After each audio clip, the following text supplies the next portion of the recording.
লাভ হবে, এটা যখন আমি জানবো তো প্রত্যেকটা মুসিবত আমার কাছে সুখের মতোই আল্লাহর নেয়ামত মনে হবে। আল্লাহু আকবার বলেন। আমরা অল্প সময় একটু আলোচনার চেষ্টা করব এই মুসিবত গুলি আল্লাহ কেন দেন। প্রথম কথা হলো, আমি যে আয়াতে কারিমাগুলি তেলাওয়াত করছি এর মধ্যে আল্লাহ তাআলা একেবারে খুব গুরুত্বের সাথে ঘোষণা করছেন যে আমাদেরকে যে তিনি মুসিবতে ফেলবেন, আমাদের উপর যে মুসিবত আসবে, এটা আল্লাহ তাআলা খুব গুরুত্ব সহকারে ঘোষণা করেছেন। আল্লাহ তাআলা বলেন,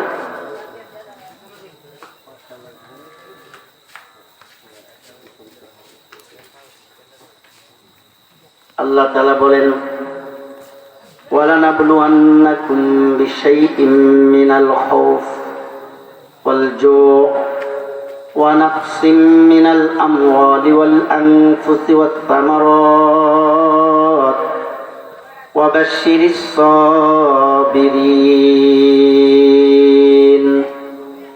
এই আয়াতের মধ্যে আল্লাহ তাআলা বলেন ওয়ালানাবলুওয়ান্নাকুম।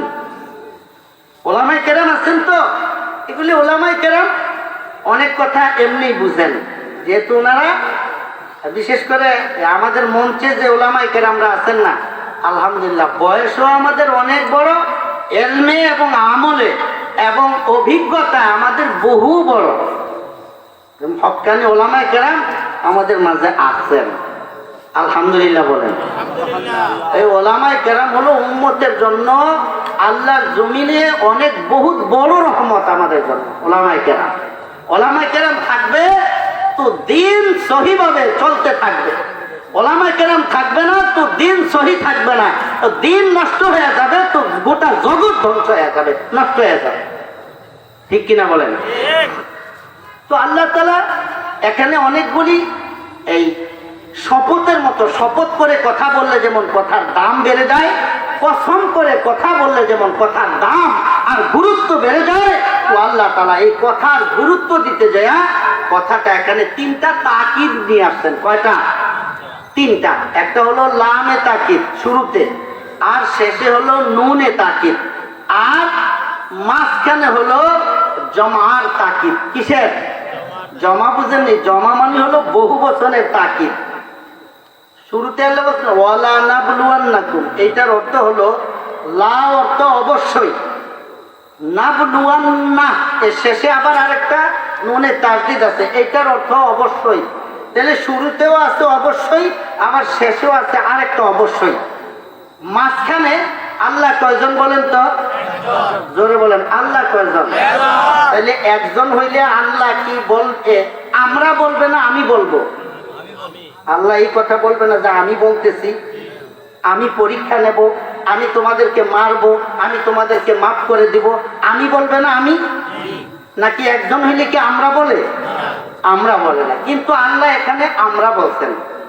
আল্লাহ বলছেন নালুক ওয়ালা নাবলুওয়ান্নাকুম, নাবলুওয়ান্নাকুম, আবলুওয়ান্নাকুম বলে না। নাবলুওয়ান্নাকুম মানে হলো আমরা পরীক্ষা নিব। আল্লাহ একজন হইয়া আমরা বললেন কেন? অর্থাৎ আল্লাহ যে বড় নাকি ছোট? আল্লাহ যে বড় এবং আল্লাহ যে মহান, মানে আল্লাহ বুঝাইলেন যে একজন মানুষে একটা পরীক্ষা নিলে এই পরীক্ষাটা বড় হবে না সবাই মিললে যদি একটা পরীক্ষা নেয় এই পরীক্ষাটা বেশি কঠিন হবে? পরীক্ষা কোনটা কঠিন হবে? একজনে নিলে বেশি কঠিন হয়, আর সবাই মিললে যদি চতুর্দিক দিয়ে ধরে আর প্রশ্ন করে ওইটা বেশি কঠিন হয়? কোনটা বেশি কঠিন হয়? সবাই মিললে যদি চতুর্দিক দিয়ে ধরে যে উত্তর একটা দিতে না দিতে প্রশ্ন আর একটা আসা যায়, এই পরীক্ষাটা খুব কঠিন হয় না? আল্লাহ বুঝাইলেন যে আমি আল্লাহ একজনে পরীক্ষা নেবো, তুমগো একজনে পরীক্ষা নিল, এমন পরীক্ষা নেবো যে সবাই মিললে পরীক্ষা নিলে পরীক্ষা দিতে তোমাদের যেমন ঘাম ছুটতে যাবে, পরীক্ষা দিতে দিতে তোমাদের পিঠ যেমন মাটিতে লেগে যাবে, ঠিক তদ্রুপ ভাবে আমি আল্লাহ একজনে পরীক্ষা নিল, আমি ঘোষণা দিতে সেইভাবে দিছি যে অবশ্যই আমরা পরীক্ষা নেব। মানে আমি একজনে পরীক্ষা নিল, সবাই মিললে পরীক্ষা নিলে যা হবে আমি একাই ওই রকম কঠিন পরীক্ষা তোমাদেরকে নেব। কথা বুঝে আসছেন আপনাদের?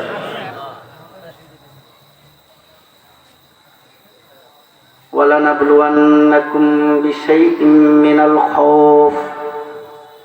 এখন আল্লাহ কি বলছেন? অবশ্যই অবশ্যই অবশ্যই আমি তোমাদের পরীক্ষা নিব কিছু না কিছু দ্বারা বিষয়হীন। ওয়ালানাবলুয়ান্নাকুম বিশাইইন, আমি তোমাদের পরীক্ষা নিব যে কিছু না কিছু দ্বারা পরীক্ষা নিব তোমাদেরকে। এখন কিছু না কিছুর তফসির কি, ব্যাখ্যা কি, আল্লাহ নিজেই ব্যাখ্যা দিতেছেন সামনে যে এই যে কিছু না কিছু দিয়া পরীক্ষা নেব, এই কিছু না কিছুর মধ্যে প্রথম হলো খৌফ। প্রথম কি? বিশাইইম মিনাল খৌফ, আমি আল্লাহ তোমাদেরকে ভয় ভীতি দ্বারা, আমি আল্লাহ তোমাদেরকে ডর ভয় দিয়া পরীক্ষা নিব। অবশ্যই পরীক্ষা নিব, অবশ্যই পরীক্ষা নিব। ভয় ভীতি দিয়া পরীক্ষা নিবে আল্লাহ তাআলা। এমন ভয় চাপিয়ে দিবে, দুশ্মনের ভয়,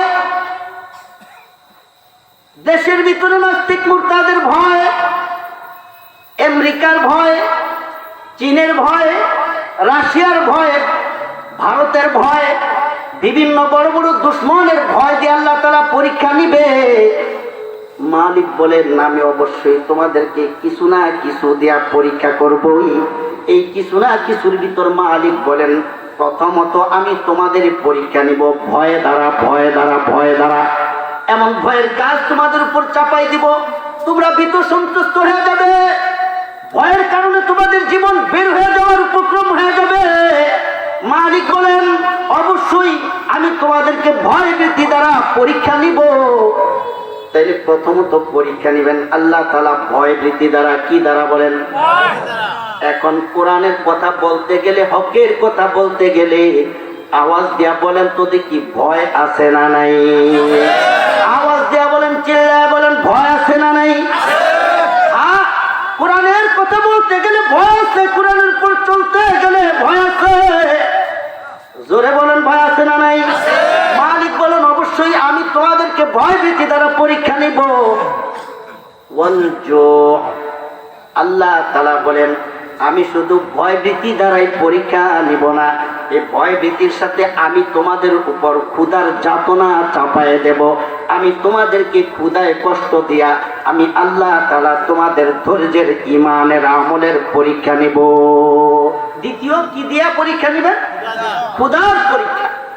এই ক্ষুধার পরীক্ষাও আল্লাহ তাআলা এমন ভাবে নিবেন, আল্লাহু আকবার। আল্লাহ বলেন ওই যে শুরুতে বলছে না আমরা পরীক্ষা নিব, এমন পরীক্ষা নিব যে তোমরা দিশাহারা হয়ে যাবে। কেমন পরীক্ষা নিয়েছেন আল্লাহর পয়গম্বর থেকে আল্লাহ তাআলা কেমন পরীক্ষা নিয়েছেন শুনেন তাইলে। ক্ষুধার যাতনা দ্বারা আল্লাহ তাআলা পরীক্ষা নিবে। সরকার কায়নাত থেকেও পরীক্ষা নিয়েছেন।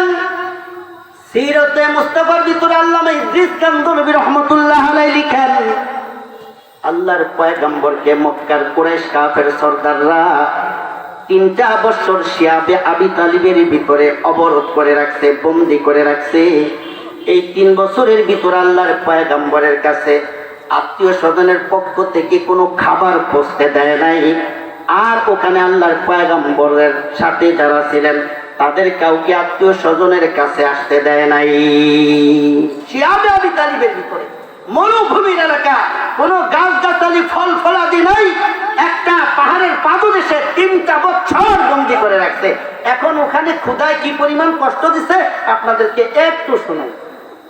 আল্লাহর পয়গম্বরের সাথে ছিলেন সাদ ইবনে আবি ওয়াক্কাস। কে ছিল? আল্লাহ, বহুত প্রসিদ্ধ সাহাবী, বহুত বড় সম্মানী সাহাবী সাদ ইবনে আবি ওয়াক্কাস। তিনি বলেন আল্লাহ রসুলের সাথে যে আমরা 3 বছর শিয়াবে আবি তালিবে বন্দী ছিলাম, ক্ষুধার কষ্টে আমাদের সাথে যে ছোট ছোট সন্তানরা ছিল অর্ধেকের বেশি সন্তান ক্ষুধার কষ্টে মারা গেছে আমাদের চোখের সামনে। সাদ ইবনে আবি ওয়াক্কাস নিজের কথা বলতেছেন। সাদ ইবনে আবি ওয়াক্কাস বলেন জানুনি পৃথিবীর মানুষেরা শুনে রাখো ওই 3টা বছর আমরা কি পরিমাণ ক্ষুধার কষ্ট পেয়েছি শুনে রাখো। সাদ ইবনে আবি ওয়াক্কাস বলেন একদিন ক্ষুধার কারণে রাতের বেলা আমার ঘুম ভেঙে যায়। তিনি বলেন ঘুম থেকে ওঠার পরে পাহাড়ের মধ্যে চক্কর লাগাইলাম, কত খাবার কিছু পাওয়া যায়নি। তিনি বলেন কোথাও খাবার কিছু পাই না। হঠাৎ হাঁটার সময় পায়ের ভিতরে ঠান্ডা পিছল জাতীয়, ঠান্ডা পিচ্ছিল জাতীয় কি জানি একটা লেগেছে। সাদ ইবনে আবি ওয়াক্কাস বলেন, ওইটা হাতের ভিতর নিলাম, কি লেগেছে? তিনি বলেন, হাতে নিয়েও বুঝতে পারি নাই। নাকের কাছে নিয়ে আসলাম, দেখলাম একটা চামড়ার দুর্গন্ধ আসতেছে। নাকের ভিতর ওই জিনিসটা নিয়ে দেখি চামড়ার দুর্গন্ধ আসতেছে। সাদ ইবনে আবি ওয়াক্কাস বলেন, ওই পাহাড়ের এক জায়গায় দুইটা পাথর ছিল, পাথরে পাথরে ঘষা দিয়া, পাথরে পাথরে ঘষা দিয়া আগুন জ্বালাইছি। ওই আগুনের ভিতর ওই চামড়াটা পুড়েছি, আর ওই পোড়া চামড়াকে পাউডার বানায়া আমি সাদ ইবনে আবি ওয়াক্কাস খেয়েছি। এই আজও পর্যন্ত তিনি বলেন, আমি বলতে পারি না ওইটা কি উটের চামড়া ছিল না কোনো বকরির চামড়া ছিল, এটা আমি আজও বলতে পারি না। কিন্তু আল্লাহর পয়গাম্বরের সাথে, আল্লাহর পয়গাম্বরের উপর ঈমান আনার কারণে, আল্লাহর পয়গাম্বরের সাথে ইসলাম ধর্ম গ্রহণ করার কারণে এমন ক্ষুধার তাড়নায় পড়ছি। তিনি বলেন, রাতের বেলা ক্ষুধার কারণে ওট অথবা বকরির চামড়া পোড়ায়া খেয়ে আমরা জীবন যাপন করা লেগেছে। কি পরিমাণ কষ্ট হয়েছে ক্ষুধায়। এবং সাদ ইবনে আবি ওয়াক্কাস শুধু এতটুকুই বলেছেন, তখন নাই। সাদ ইবনে আবি ওয়াক্কাস বলেন, এক পৃথিবীর মানুষ শুনে রাখো, জানো আমাদের অবস্থা কি হয়েছে? বলে, আল্লাহর পয়গম্বর সহ আমি সাদ ইবনে আবি ওয়াক্কাস সহ আমাদের সাথে যত মানুষ ছিল, সাদ ইবনে আবি ওয়াক্কাস বলেন, আমরা ক্ষুধার কারণে গাছের নতুন নতুন উপরের মুকুল পাতাগুলি আছে, যেগুলি কচি পাতা, বলে ক্ষুধার কারণে লাগাতার আমরা বিভিন্ন গাছ থেকে কচি কচি পাতা সংগ্রহ করে খাওয়ার কারণে, সাদ ইবনে আবি ওয়াক্কাস বলেন, আমরা মানুষেরা গাছের পাতা খাওয়ার কারণে কিছুদিন পর আমাদের প্রস্রাব আর পায়খানা ভেড়ার বকরির প্রস্রাব আর পায়খানার মতো হয়ে যায়। এত কষ্ট আর এত মুসিবত আমাদের উপর এসেছে। বলে, গাছের পাতা খাইতে খেতে আমাদের পায়খানা ভেড়ার বকরির পায়খানার মতো ওই গোল গোল গোল গোল বড়ি মার্কা পায়খানা হয়ে গেছে। কিছু বুঝে আসছে না? মালিক বলেন, ওয়ালানাবলুওয়ান্নাকুম বিশাইইম মিনাল খাউফ ওয়াল জু' ওয়া নাকসিম মিনাল আমওয়াল ওয়াল আনফুসি ওয়াত থামারাত। আল্লাহ তাআলা বলেন, শুধু ভয় আর ক্ষুধা না রে বান্দা, এমন পরীক্ষা তোমাদের থেকে নিব। ওয়া নাকসিম মিনাল আমওয়াল, তোমাদের মালের ভিতর নুকসান করে দিব, তোমাদের সম্পদকে হ্রাস করে দেব, তোমাদের সম্পদকে আমি নষ্ট করে দিব। পকেটে টাকা নিয়ে বেরিয়েছো, চান্দিনা বাজারে গেছো, বাজার করছো, পকেটে হাত দিবা মূল্য পরিশোধ করার জন্য, কিন্তু হাত দিবা টাকার জন্য, মাগার পকেটের ভিতর টাকা পাইবা না। ওই চোরকে লাগাই দিছি, ডাকাতকে লাগাই দিছি, যাতে তোমার সম্পদ নেওয়া যায় আর তুমি যাতে মালের মুসিবতে পড়ো। দেখি তোমার মালের মুসিবতে পড়া তুমি আমার উপর তাওয়াক্কুল আর ভরসা হারাই ফেলো কিনা, অধৈর্য হয়ে যাও কিনা, আমাকে গালমন্দ করো কিনা, আমি তোমার ঈমান পরীক্ষা করে একটু দেখতে চাই। আল্লাহু আকবার। এমন হয় কি হয় না? ফসল করেছেন পেকে গেছে, কেটে বাড়িতে নিয়ে আসার কথা, আগামীকাল ফসল কাটবেন, বদিল্লা ঠিক করে রেখেছেন, কিন্তু রাতের বেলা এমন ঝড় আসছে, এমন তুফান আসছে, পরের দিন সকালে জমিনে যায় দেখেন গোটা ক্ষেত মাটির সাথে মিশে আছে, ওগুলি কাইটা বাড়ি আনার কোনো ব্যবস্থা নাই। এমন হয় কি হয় না? জোরে কোন। এমন হয়নি? কেন হয়? কারণ মালিক বলেছেন, আমি তোমার মালের ভিতর নুকসান করে তোমার ইমানের পরীক্ষা নিতে চাই। আমি তোমার মালের ভিতর নুকসান করে তোমার ইমানের পরীক্ষা নিবার চাই। এই জন্য মালিক মাঝে মাঝে আমাদের ফসলের ভিতর কোন একটা নুকসান চাপায় দেন, আমাদের সম্পদের ভিতর কোন একটা ক্ষতি চাপায় দেন, আমরা মুসিবতে পড়ি। আর মুসিবতে পড়ে যদি হুতাশ করি তো মালিক বড় নারাজ হয়ে যায়। আর যদি মুসিবতে পইরা যদি আল্লাহর দিকে ধাবিত হয়ে যায়, 2 রাকাত নামাজের ভিতর সেজদায় পড়ে যদি মালিকের কাছে ফরিয়াদ জানাই, আল্লাহ সম্পদ দিয়েছিলা তুমি, আবার নিয়ে গেছো তুমি, তোমার কাছে ফরিয়াদ, আবারও আমাকে সম্পদশালী বানাই দিও, আমাকে সম্পদের জন্য মানুষের দ্বারে দ্বারে ঘুরায়ও না। আপনার জবান থেকে ওই বিপদের মুহূর্তে এই কথাটা আল্লাহর কাছে এত মজা লাগে, এত মজা লাগে, ওই কথাটা শোনার জন্যই আল্লাহ তাআলা আমাকে আপনাকে মুসিবতে ফেলে। আল্লাহু আকবার। আমরা তো মুসিবতে পড়ে অধৈর্য হয়ে আছে, আমরা মনে করি যে মুসিবতে পড়ছি, আল্লাহ মনে হয় আমারে দেখতে পারে না। আমরা কি মনে করি? মুসিবতে পড়ে আল্লাহ মনে হয় আমারে দেখতে পারে না। অথচ আল্লাহ রাসূল কি বলে জানেন? আল্লাহ মুসিবত দেয় তারে যার সাথে আল্লাহর প্রেমের সম্পর্ক আছে। আল্লাহু আকবার। ইযা আহাব্বাল্লাহু আবদান সাব্বা আলাইহিল বালাআ সাব্বা। ইযা আহাব্বাল্লাহু আবদা সাব্বা আলাইহিল বালাআ সাব্বা। সরকার নবী বলেন, আল্লাহ তাআলা যাকে পছন্দ করেন, আল্লাহ তাআলা যাকে মহব্বত করেন, ওরেই তো আল্লাহ তাআলা মুসিবত দান করেন। কোন কাফেরের বাচ্চা, কোন বেঈমানকে, কোন নাস্তিকের মুরতাদকে আল্লাহ তাআলা মুসিবত দিয়া পরীক্ষা করতে চান না। ওর ঈমান নাই, ওর আবার পরীক্ষা কিসের? বুঝেন নাই? কোন স্কুলের ছাত্র ছাড়া আর কারো পরীক্ষা নেওয়া হয়নি ওই স্কুলে। কোন মাদ্রাসার ছাত্র ছাড়া যে মাদ্রাসায় ভর্তি হয় নাই, যার নামের রেজিস্ট্রি মাদ্রাসার রেজিস্ট্রি খাতার ভিতরে নাই, ওই ছাত্র যত ভালো হোক, ওর পরীক্ষা মাদ্রাসার হুজুররা নেয়নি। আল্লাহর কসম, আল্লাহর ইমানি রেজিস্টার খাতার ভিতরে যার ইমানি রেজিস্টার নাই, আল্লাহর কসম আল্লাহ তাআলা ওর ইমানের পরীক্ষা নিতে রাজি না। ওর ইমান পরীক্ষা আল্লাহ নেয় না। পরীক্ষা তো হবে যে নিয়মিত ছাত্র, তার কথা কোন ঠিক না ঠিক? ঈমান আর ইসলামের ভিতরে যায় যে নিয়মিত ছাত্র, আল্লাহ তারই পরীক্ষা নিবে, আর কোন নাস্তিক মুরতাদের পরীক্ষা নাই। অতএব নাস্তিক মুরতাদরা তোমাদের উপর পরীক্ষা আসে না, এই জন্য খুব খুশি হইও না। এই জন্য খুশি হওয়ার কোনো সুযোগ নাই, বরঞ্চ তোমাদের জন্য বড় মুসিবত জাহান্নাম অপেক্ষা করতেছে। ধরে मुसीबत ही आईने राहत अगर हो आशिक सौदक। मुसीबत ही आईने राहत अगर हो आशिक सौदक। किसी परवाना से पूछो के जलने में मजा क्या है। किसी परवाना से पूछो के जलने में मजा क्या है। মুসিবত আমাদের জন্য এটা আল্লাহর পক্ষ থেকে বহুত বড় নেয়ামত। জোরে কোন ঠিক হবে? ইমানদার আমাদের মুসিবত আছে। এখন আল্লাহ রাসূল কি বলতে জানেন না? পুরো আয়াতের উপর কথা বলার সময় নাই, বুঝলেন নি? পুরো আয়াতের উপর কথা বলার সময় নাই, কিছু জরুরি কথা তো বলতে হবে। রাসূল বলেন, এই যে ইমানদার হইলেই যে মুসিবত আসবে, এটার প্রমাণ হলো রাসূলের, আমি শুরুতে যে হাদিস পড়ছি, রাসূল কি বলছেন জানেন?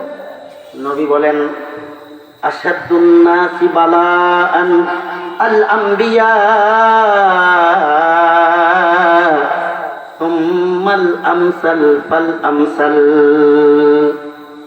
নবী বলেন, মানুষের ভিতরে সবচাইতে বেশি মুসিবত এসেছে আল্লাহর পয়গম্বরদের উপর। মানুষের ভিতরে সবচাইতে বেশি মুসিবত আসছে আল্লাহর পয়গম্বরদের উপর। জোরে কোন ঠিক না ঠিক? ইসলামের জন্য আল্লাহর পয়গম্বর সহ সমস্ত পয়গম্বরদেরকে এমন ইমানি পরীক্ষা দেওয়া লাগছে, আল্লাহর কসম আর কোন উম্মতকে ওই পরিমাণ ইমানের পরীক্ষা দেওয়া লাগবে না। এত পরীক্ষা কোন ইমানদার থেকে আল্লাহ তাআলা নিবে না, যেই পরিমাণ পরীক্ষা নবীদের থেকে নিয়েছেন। জোরে কোন ঠিক না ঠিক? তাহলে ইমানদার উম্মত বড় নাকি নবীরা বড়? জমিনের ভিতর যত মানুষ আছে ইমানদার আছে, সবচাইতে বড় ইমানদার আম্বিয়া কেরাম না? জোরে কোন? নাকি নবীদের থেকে আমাদের ইমান বেশি বড়? আর নবীদের ভিতর সবচাইতে বড় নবী কে? জোরে কোন? জোরে কোন মিয়া? এই নামদানিতে লজ্জা লাগেনি আপনার?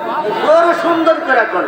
মুহাম্মাদুর রাসূলুল্লাহ, মুহাম্মাদুর রাসূলুল্লাহ। সবচেয়ে বড় পয়গম্বর আল্লাহর পয়গম্বর বলেন মা উজিয়া নবিয়্যুম মিসলা মা উজিতু, উম্মত শুনে রাখো আর কোন পয়গম্বরকে এত কষ্ট দেওয়া হয় নাই ইসলাম আর ঈমানের কারণে। আমি নবীকে যেই পরিমাণ কষ্ট দেওয়া হয়েছে এই পরিমাণ কষ্ট আর কোনো উম্মতকে দেওয়া হয় না, কোনো নবীকে দেওয়া হয় না। তাইলে নবীরা হলো মানুষের মধ্যে সবচেয়ে বড় ইমানদার, আর নবীদের মধ্যেও সবচেয়ে বড় ইমানদার হলেন আমার আপনার নবী জনাবে মুহাম্মদুর রাসূলুল্লাহ সাল্লাল্লাহু আলাইহি ওয়াসাল্লাম। ঠিক না ঠিক? তাইলে আমাদের নবীকে আল্লাহ মহব্বত কম করতো না বেশি করতো? তাইলে সমস্ত নবীদেরকে উম্মত থেকে বেশি মহব্বত করে পরীক্ষাও বেশি হয়েছে, আর আমাদের নবী সব নবী থেকে বড়, এই জন্য আমাদের নবীর ইমানি পরীক্ষাও বেশি দেওয়া লাগছে। জোরে বলেন ঠিক না ঠিক? আল্লাহু আকবার। তায়েফের জমিনের ভিতর, শুধু তায়েফের জমিনের ভিতরে আল্লাহর পয়গম্বরকে এত মুসিবত মোকাবেলা করে লাগছে। সিরাতে মুস্তাফার ভিতরে আছে আল্লাহর পয়গম্বর তায়েফবাসীর কাছে ঈমানের দাওয়াত নিয়ে গেছেন। ঈমানের দাওয়াত মানে হলো জাহান্নামের আগুন থেকে বাঁচানোর দাওয়াত। জোরে কোন ঠিক না ঠিক? ঈমানের দাওয়াত মানে জান্নাতের ভিতরে ঢুকানোর দাওয়াত। তাহলে এটা কি তাদের অপকার নাকি উপকার? যদি কেউ আপনাকে ঈমানের দাওয়াত দিয়ে জাহান্নাম থেকে বাঁচায় দেয় তাহলে এর থেকে বড় উপকার আল্লাহর জমিনে আর কিছু আসেনি? তাহলে ঈমানের দাওয়াত দিছে মানে তাদেরকে জাহান্নাম থেকে বাঁচানোর আর জান্নাতে ঢুকাই দেওয়ার, আল্লাহর সাথে এক মহব্বতের সম্পর্ক তৈরি করে দেওয়ার ঈমানি দাওয়াত নিয়ে গেছেন। জোরে কোন ঠিক না ঠিক? এই দাওয়াত দেওয়ার পরে অবস্থা কি হয়েছে? আল্লাহর পয়গম্বরের উপরে এত মুসিবত আসছে, এত মুসিবত। দুষ্ট পোলাপানকে আল্লাহর পয়গম্বরের পিছনে লাগাই দিছে। ওরা মুখে বলে এটা পাগল পাগল পাগল পাগল। মুখে আল্লাহর পয়গম্বরকে বলে পাগল, হাতের ভিতরে ইট পাটকেল, মুখে বলে পাগল, হাতে ছুরি পাটকেল, মুখে বলে পাগল আর হাতে ছুরে ইট পাটকেল। সিরতের কিতাবের ভিতর আছে ইট পাটকেলের আঘাতে আল্লাহর পয়গম্বর তো ক্ষত বিক্ষত হয়ে যায়। এত বেশি ক্ষত বিক্ষত আল্লাহর পয়গম্বর হয়ে গেছে। শরীরের রক্তগুলি ঝরতে এক পর্যায়ে আল্লাহর পয়গম্বরের শরীরের ভিতর রক্ত শূন্যতা দেখা দিয়েছে। রাসূল কারীমের দ্বারা থাকতে পারে নাই। রক্ত ঝরার কারণে, শরীর দুর্বল হওয়ার কারণে আল্লাহর পয়গম্বর ধপাস করে তায়েফের জমিনের ভিতর পড়ে যায়, আর উঠতে পারে না। কিন্তু দুষ্টদেরকে ওদের মুরব্বীরা লাগাই দিছে, ওনার দাওয়াত নিয়ে আসছে। দাওয়াত দিতে দিতে মনে হয় ক্লান্ত হয়ে গেছে, ওরা আবার ধৈর্য দাঁড়া করাই দাও যেন ঈমানের দাওয়াত দেয়। মুশকিল করে কি করে কয় মুহাম্মদ না ঈমানের দাওয়াত নিয়ে আইছে, তো দাওয়াত দিতে দিতে কি ক্লান্ত হয়ে গেছে নি? পইরা গেছে কেন? রাসূল কি পইরা গেছে দাওয়াত দিতে গিয়ে ক্লান্ত হইয়া না? তাদের আঘাতে। হ্যাঁ, রাসূল পইরা গেছে, উঠতে পারে না। এবার দুইজনে এসে দর থেকে মুহাম্মদ দিনের দাওয়াত দিবা না, তো বসে থাকলে আর শুয়ে থাকলে দাওয়াত দিবা কেমনে? দাঁড়াও। হ্যাঁ, মুসিবত কি পরিমাণ আসছে! আল্লাহু আকবার, আল্লাহু আকবার। আল্লাহর পয়গম্বর দাঁড়াইতে পারে নাই, ধৈর্য দাঁড় করে দেয়। শরীর দুর্বল হওয়ার কারণে আবার ধপাস করে পড়ে যায়। ফেরেশতা এসে গেছে, আল্লাহর পয়গম্বর আমি এই পাহাড় সমূহের দায়িত্বে নিয়োজিত ফেরেশতা, আমাকে আপনি যদি অনুমতি দেন দুইটা পাহাড় কেমন ভাবে একত্রিত করে দিব। এই পাহাড়, দুই পাহাড়ের বড় বড় দুই পাহাড়ের ভিতরে যতগুলি নাস্তিকার মুরতাদ আছে, যতগুলি কাফেরের বাচ্চা আছে, সবগুলিকে চ্যাপ্টা করে চিপে মেরে ফেলবো। খালি কেবলমাত্র অনুমতি দেন। কিন্তু আল্লাহর পয়গম্বর অনুমতি দেন নাই। রাসূল বলেছেন ওরা যদি মরে যায়, ওদের সন্তানরা যদি মরে যায়, আমি ভবিষ্যতে ঈমানের দাওয়াত কারে দিব? কারে দিব ঈমানের দাওয়াত? রাসূল বলেছেন না, ওদেরকে মারা যাবে না। ওরা বুঝে নাই, ওদের সন্তানরা বুঝবে। ওরা ঈমানের দাওয়াত নেয় নাই, ওদের সন্তানরা নিতে পারে, এই জন্য ওদেরকে মারা যাবে না। আল্লাহু আকবার।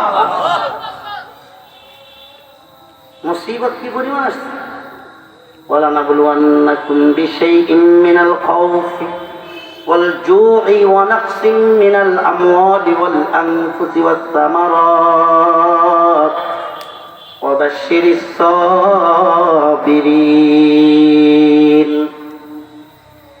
ঈমানদার যদি হন মুসিবত আসবে। আল্লাহর পয়গম্বর বলেন আসাদুন নাসি বালা'আন আল-আনবিয়া সুম্মা লামসাল ফালামসাল। নবীদের পরে মুসিবত কার উপর বেশি আসবে?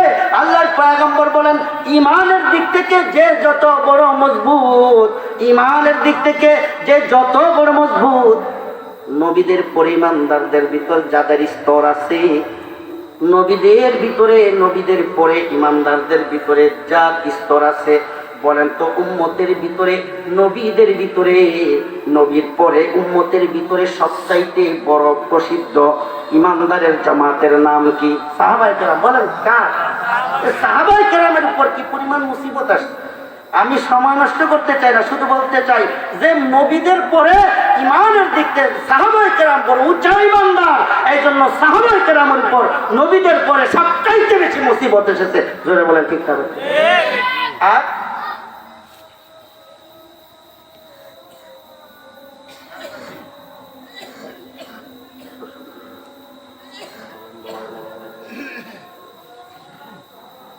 আর সাহাবায়ে কেরামের পরে আমাদের মধ্যে সবচাইতে বড় আমলি ঈমানদার কারা আছে কোন?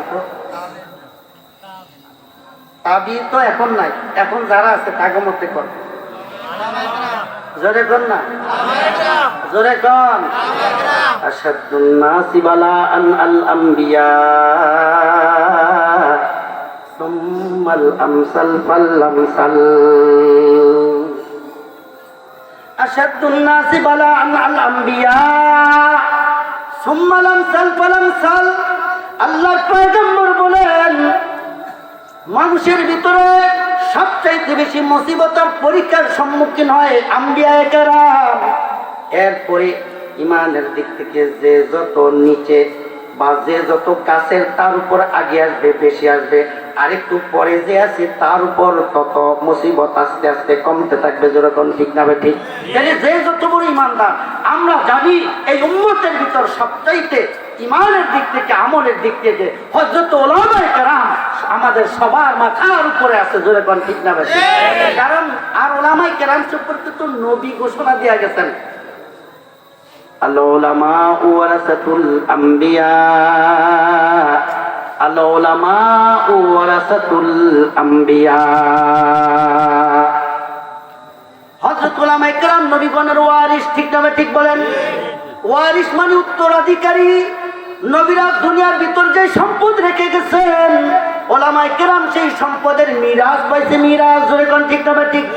তাইলে নবীরা দুনিয়াতে কোরআন সুন্নাহ রেখে গেছেন, ইলমে ওহী রেখে গেছেন, রাসূলের সিরত রেখে গেছেন, রাসূলের সিরত রেখে গেছেন।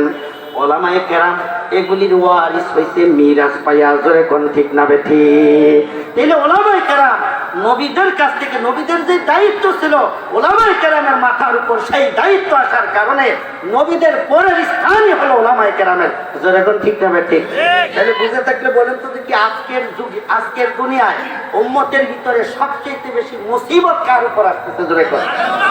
আরো আসতে বাড়িতে যাইয়া কইয়া, কম্বল গায়ে দিয়া কম্বলের নিচে যাইয়া কইয়া উলামায়ে কেরাম এখানে জোরে করতে শরম করেন। জোরে কোন কারা? এই উলামায়ে কেরামের উপর, নবীদের উপর যেমন মুসিবত আসছে এই ঈমানের কথার কারণে, ঈমানি দাওয়াত দেওয়ার কারণে, শিরকের বিরুদ্ধে বলার কারণে, মূর্তির বিরুদ্ধে বলার কারণে, নাস্তিক্যবাদের বিরুদ্ধে বলার কারণে এই দেশের উলামায়ে কেরামের উপরও মুসিবত আসে না নাই? জোরে কোন। কি পরিমাণ মুসিবত আছে, কি পরিমাণ, কি পরিমাণ। আমরা দেখি এই দেশের উলামায়ে কেরাম যখন জেলখানায় ঢুকে তো বীরের মতো হাঁটতে হাঁটতে শক্তিশালী হইয়া ঢুকে, বাইরে হওয়ার সময় আমরা দেখি লাঠি লইয়া বাইর হয়। বাইর হওয়ার সময় তাজা তাগড়া নৌজওয়ান আলেম ঢুকছে, নৌজওয়ান হিসেবে বাইর হইছে, বয়স খুব বাড়ে নাই, 6 মাস পরে বাইর হইলেও লাঠি লইয়া বাইর হয়, 2 বছর পরে বাইর হইলেও লাঠি লইয়া বাইর হয়, সোজা হইয়া দাঁড়াই থাকতে পারে না। এটার কারণ কি? জোরে কর। ওয়ালানাবলুওয়ান্নাকুম বিশাইইম মিনাল খাউফি ওয়াল জু' ওয়া নাকসিম মিনাল আমওয়ালি ওয়াল আনফুসি ওয়াস সামারাত ওয়া বাশশিরিস সাবিরিন। আশাদ্দুন নাসি বালান আল আমবিয়াউ সুম্মা লামসাল ফালামসাল। ইমানি দাওয়াত দেওয়ার কারণে তো নবীদের উপর মুসিবত আসছে নাকি জোরে কোন? আল্লাহর পয়গম্বর মক্কার কোন সুন্দরী নারীকে বিবাহের প্রস্তাব দিয়েছিল নাকি জোরে কোন? আল্লাহর পয়গম্বর মক্কার ক্ষমতা ভাগাভাগি করার জন্য প্রস্তাব দিয়েছে। আল্লাহর পয়গম্বর মক্কার সবচেয়ে ধনী হওয়ার জন্য কোন ষড়যন্ত্র করে নাই জোরে কোন ঠিক না ঠিক? তাইলে আল্লাহর রাসূলের দোষটা কি? আল্লাহর পয়গম্বরের দোষটা কি? আল্লাহর পয়গম্বরের দোষ হলো কেবলমাত্র তিনি শিরকের বিরুদ্ধে আর ঈমানের পক্ষে কথা বলেন জোরে বলেন ঠিক না ঠিক? এই দেশের উলামায়ে কেরামের থেকে দোষটা কি? এই দেশের উলামায়ে কেরামের কি দোষ? উলামায়ে কেরাম জেলখানার ভিতরে বন্দী কেন? চুরি কইরা জেলে ঢুকছে, ছাগল চুরির মামলা আছে। এই দেশের উলামায়ে কেরামের কারো লুটপাট ভাঙচুরের আসলে ভাঙচুর কইরা ঢুকছে নাকি জোরে কোন? জুনায়েদ বাবু নগরী রাহমাহুল্লাহ কি পরিমাণ মুসিবত পাইছেন। সুস্থ মানুষ জেলখানার ভিতরে ঢুকেছে, 6 মাস পরে বের হওয়ার পরে হুইল চেয়ার ছাড়া চলবার পারে নাই জোরে কোন ঠিক না ঠিক? কি সমস্যা? ক্ষমতা নিয়ে ক্ষমতার গদিয়ার মসনদ দিয়া টানা হেঁচড়া করেছে শুধুমাত্র কারণ একটাই, ঈমানের কথা বলে শিরকের বিরুদ্ধে বলে, ঈমানের পক্ষে বলে শিরকের বিরুদ্ধে বলে, আল্লাহ ওয়াহদানিয়তের কথা বলে আর ওই মূর্তির বিরুদ্ধে বলে জোরে বলেন ঠিক না ঠিক? হ্যাঁ, ঈমানের কথা বলাই এই যুগের ভিতরে এই দুনিয়ার ভিতর সবচাইতে বড় অপরাধ। ঈমানের পক্ষে কথা বলাই উলামায়ে কেরামের সবচাইতে বড় অপরাধ। যেমন অপরাধ ছিল ঈমানের পক্ষে বলা নবীদের জিনা জোরে কোন ঠিক না ঠিক? নবীরা ঈমানের কথাই তো বলছিল আর মূর্তির বিরুদ্ধেই তো বলছিল জোরে বলেন। মূর্তির বিরুদ্ধে বলে নাই, মূর্তির বিরুদ্ধে বলছে মানে কি? মূর্তি গালাগালি করছে। আল্লাহ রাসূল হক কথা বলছেন। কি বলছেন?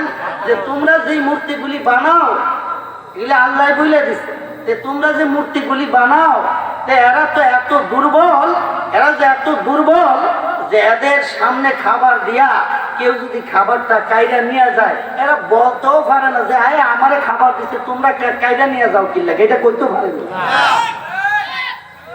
মূর্তির মাথার উপরে উঠা এক বিড়ালে প্রস্রাব করে দিছে শীতকালে, কিন্তু মূর্তি বলতেও পারে না কি শীতের ভিতরে আমার গরম গরম প্রস্রাব দিয়া ভিজাই দিলি কেন, কইতে পারেনি, পারেনি কইতে। কুত্তায় যদি পায়খানা করে দেয় তাইলেও কি কইতে পারেনি। তিনি যেই খোদার মাথার উপর কুত্তায় পায়খানা করলে অভিযোগ করতে পারে না, যেই খোদার মাথার উপরে বিড়াল উঠা ছোট্ট একটা প্রাণী বিড়াল উঠা প্রস্তাব করলেও কোনো অভিযোগ করতে পারে না, যেই খোদার সামনের থেকে মশার মাছি খাবার কাইরা নাইলেও কোনো অভিযোগ করতে পারে না, আল্লাহর কসম সে কখনো খোদা হইতে পারে না। নবী তো এই কথাটাই কইছে, এটা আল্লাহ বলছে, নবী এই কথাটি ওদেরকে বুঝাইছে। এছাড়া নবীর আর কোনো দোষ আছে নি? এই দেশের উলামায়ে কেরামের কি দোষ? এই দেশের উলামায়ে কেরাম এইটাই কয় যে মূর্তি বানানোর দরকার নাই, মসজিদ মাদ্রাসা বানাও। কথা তো এইটাই কয় জোরে কোন ঠিক না ঠিক? আর কোনো দোষ আসেনি? জোরে বলেন আর কোনো দোষ আসেনি? হ্যাঁ, উলামায়ে কেরাম বলেন সুদের ব্যবসা চালু করো না, হ্যাঁ হালাল ব্যবসা চালু করো, সুদ বন্ধ করো, ব্যবসার প্রচার প্রসার করো, ব্যবসাকে সহজ করো। উলামায়ে কেরাম তো সেগুলি কয় জোরে কোন ঠিক না? উলামায়ে কেরাম বলেন কোন মুসলমান মদ পান করতে পারে না, চাই সে রাষ্ট্রীয় দায়িত্বে থাক অথবা রাষ্ট্রের নিম্ন শ্রেণী হোক। কথা বলেন এটাই হক কথা না? ঠিক জোরে কর, এটা হক কথা না। উলামায়ে কেরামের দোষটা কি? দোষটা এইটাই, দোস্ত এইটাই। উলামায়ে কেরাম বলে সমাজের এক শ্রেণীর মানুষ গোটা সমাজের সম্পদকে কুক্ষিগত করে রাখার অধিকার নাই। এই হক কথাটাই তো উলামায়ে কেরাম কয় জোরে কোন ঠিক না ঠিক? উলামায়ে কেরাম বলেন ইনসাফ কায়েম করো, ইনসাফ কায়েম করো। আমার দলের হইলে 7 খুন মাফ, আর আরেক দলের হইলে বাপরে বাপ, ওলামায়ে কেরাম বলেন এইটা চলবে না, এটা হারাম। ইনসাফ কায়েম করতে হবে। অপরাধ অন্য দলের লোক করলেও যেই গুনাহ, আমার দলের লোক করলেও তো সেই গুনাহ, সেই অপরাধ। ঠিক না? ঠিক বলে। এই হক কথাগুলি বলার কারণেই ওলামায়ে কেরামের উপর মুসিবত। জোরে কোন ঠিক না? ঠিক। আরো জোরে কোন ঠিক না? ঠিক। এখন যত মুসিবতই আসুক, আল্লাহ রসুল হকের দাওয়াত দিয়া বন্ধ করে দিচ্ছেন তো? দাওয়াত দেওয়া, আল্লাহ রসুল হকের দাওয়াত দেওয়া কি বন্ধ করে দিছিলেন? আল্লাহ রসুল মূর্তির বিরুদ্ধে বলা বন্ধ করে দিছিলেন? আল্লাহ রসুল কোরআনের পক্ষে কথা বলা বন্ধ করে দিছেন? তাহলে রসুল যেহেতু বন্ধ করেন নাই, আমাদেরও কি হক কথা বলা বন্ধ করার কোন সুযোগ আছে? আরো জোরে কোন সুযোগ আছে? তাইলে শুধু আমাদের না, আমরা যেমন হক কথা বলা ছেড়ে দেওয়ার সুযোগ নাই, আপনারাও হক কথা শোনা এবং হকের উপর চলা বন্ধ করে দেওয়ার কোনো সুযোগ নাই। আওয়াজ দিয়ে বলেন ঠিক না? ঠিক। আল্লাহ রাসূল বলেন আদ-দুনিয়া সিজনুল মুমিন ওয়া জান্নাতুল কাফির। এই হাদিস আমরা অনেকে বলি, এই হাদিসের আসল অর্থটা আজকে শোনা জানো না। আদ-দুনিয়া সিজনুল মুমিন, দুনিয়া মুমিনের জন্য কারাগার, ওয়া জান্নাতুল কাফির, দুনিয়া কাফেরদের জন্য জান্নাতের মতো, আর দুনিয়া ইমানদারের জন্য কারাগারের মতো। কারাগারের মতো বুঝেননি? আল্লাহ রাসূল দুনিয়া ইমানদারের জন্য জাহান্নামের মতো কয় নাই। কাফেরের জন্য দুনিয়াটা জান্নাত বলছে, ইমানদারের জন্য জাহান্নামের মতো বলা দরকার ছিল, বলে নাই। নবী বলেছেন ইমানদারের জন্য দুনিয়াটা কারাগার। কারাগার কেন বলতে শুনবেননি? কারাগার বলছে, কারাগারে যখন একটা আসামি যায়, তো কারাগারের ভিতর আসামি তার মন মতো চলতে পারেনি, তার মন মতো বলতে পারে, তার মন মতো খাইতে পারে।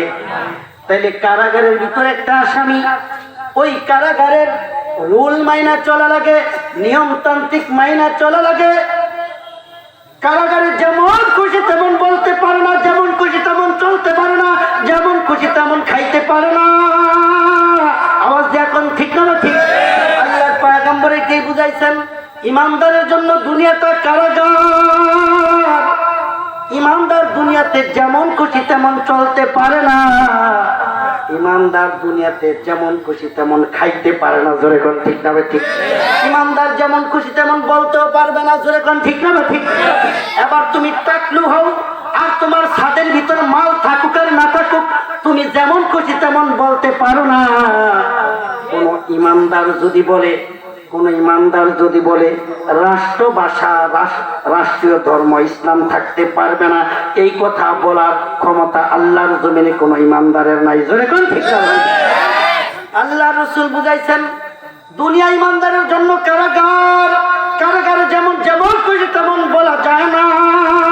এই তাকলুরা শুনে রাখ, ইমানদার যদি হস দুনিয়াতে যেমন খুশি তেমন বলতে পারবি না। জোরে কোন ঠিক না? ঠিক। কারাগারে যেমন যেমন খুশি তেমন খাওয়া যায় না, ঠিক তেমনি ভাবে ইমানদারও যেমন খুশি তেমন খাইতে পারবে না। আল্লাহ যেটাকে হালাল করছেন সেটাই খেতে পারবে, আল্লাহ যেটাকে হারাম করেছেন খেতে পারবে না। জোরে কোন ঠিক না? ঠিক। তাহলে মদ কি হালাল না হারাম? সুদ কি হালাল না হারাম? রাষ্ট্রীয় সম্পদ জবরদখল করে খাওয়া কি হালাল? আস্তিকির লাইগা খাউন না লোক আছে নাকি? জোরে কোন রাষ্ট্রীয় সম্পদ জবরদখল কইরা খাওয়া কি হালাল না হারাম? ছেলে মুমিন দুনিয়াটা হলো কারাগার। কারাগারে আসামি যেমন খুশি তেমন খাইতে পারে না, ইমানদারও দুনিয়ায় যেমন খুশি তেমন খাইতে পারবে না। কি কোন মন চাইলেই কি কোন পরিমণি লইয়া হোটেলে ঢুকা যাইবনি? কথা কয় না? মন চাইলেই কি পরিমণি লইয়া দেশের বাইরে যাওয়া যাইবনি? মন চাইলে ইমানদার কিছু খাইতে পারে না। মন চাইলে ইমানদার যেখানে খুশি তাকে নিয়ে সেখানে যেতে পারে না। জোরে কান ঠিক না? ঠিক। ইমানদার আল্লাহর বিধানের ভিতর চলা লাগবে। ইমানদার আল্লাহর বিধানের ভিতর চলা লাগবে। জোরে কোন ঠিক না? ঠিক। ইমানদার আল্লাহর বিধানের বাইরে চলতে পারবে না। এইটাই হলো দুনিয়াতে কথা। অর্থাৎ একজন ইমানদার একদিক দিয়ে ইমানদার হবে, আবার বেঈমানি কথা তো বলবে। একজন ইমানদার ইমানদার দাবি করবে, আবার কুফরি বাক্য বলবে। আবার একজন ইমানদার ইমানদার দাবি করবে, আর তার কুফরি মতবাদ আদর্শ চিন্তা চেতনা লালন করবে। আল্লাহর কসম ইমানদারের জন্য সেই সুযোগ নাই। যেরকম ঠিক না হচ্ছে কোন ইমানদার যদি পর্দা নিয়ে ব্যঙ্গ করে যে পর্দা করে এটা কি, এটা একটা কালা তাবুর মতো তাবু ভরে থাকা, এটা যদি কোন ইমানদার কয় তাহলে ইমানদারের ইমান থাকবো নি না দৌড় দিয়ে যাইবো গা? জোরে কোন ইমান থাকবো না গেছে? ইমান থাকবো না গেছে? রাষ্ট্র ধর্ম ইসলাম এটা থাকলে তোর সুলকানির দরকার দেখ, কথা বুঝেন না? রাষ্ট্র ধর্ম ইসলাম এটা কিসে লেখা আছে? সংবিধানে লেখা আছে। এটা কি হ্যান্তে তোর সুলকানি তোর জল? এটা বুঝা গেল হ্যাঁ জলা এই ইসলামী রাষ্ট্র ধর্ম ইসলাম এইটা হ্যাঁ জ্বলে না। আসলে ইসলাম জিনিসটাই হ্যাঁ জ্বলে। যেরকম ঠিক না ইসলাম শব্দটা ইসলামের আদর্শটা এইটাই তাদের জ্বলে। যেরকম ঠিক না কারণ ইসলামের কারণে ল্যাংটা হইয়া মদ খাইতে পারে না, আর যেখানে খুশি সেখানে কোনো নর্তুকি নিয়ে যেতে ইসলাম সমর্থন করে না। এই দিন হলো এগুলো আসল সমস্যা। যেরকম ঠিক না রাষ্ট্রীয় সম্পদ জবরদখল করতে ইসলাম কি আইন পাস করছে না? ইসলাম বাধা দেয়? ইসলাম কি পক্ষে না এটার বিপক্ষে? এরা দেখছে যে ইসলামের কারণেই তো সব সমস্যা, ইসলামের কারণে যেদিকে দিচ্ছে এদিকে যাওয়া যায় না, এই জন্য এইটারে বন্ধ করতে হইব। এটা কি ইমানদারের কাজ? নিজের তাহলে বোঝা গেল দেখতে শুনতে ইমানদার হইল, ভিতরটা কিন্তু ইন্ডিয়া হয়ে গেছে। জোরে কোন ঠিক না বেঠে? দেখতে শুনতে মুসলমান হলে কি হবে, ওর ভিতরটা নাস্তিকবাদে ভরে গেছে। আমার কি এখন ঠিক না বেঠে? এটা ইমানদারের জন্য দুনিয়া কারাগার। কারাগার মানে এই না যে আপনারা খালি ফাড়াইব গুতাইব, বুঝতে হইব।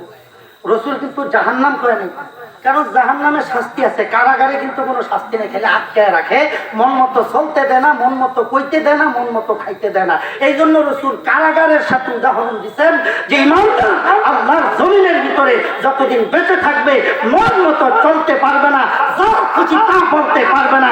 আল্লাহ তাআলা যদি ইমানদার হইয়া যা খুশি তা বলে জাহান্নামের আগুনের সুই দিয়া মুখ সেলাই করে দেবে। ধরে পাঠিয়ে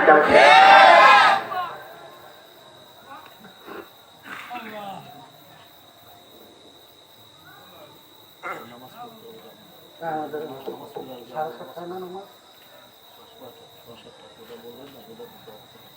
আগে বলছেন সাড়ে সাতটায় আমাদের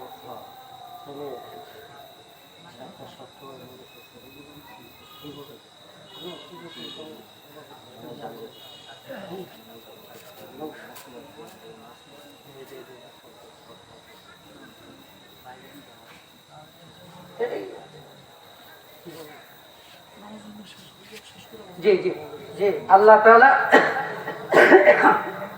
আমাদেরকে বুঝার তৌফিক দান করেন। আমিন। আল্লাহ তাআলা ধৈর্য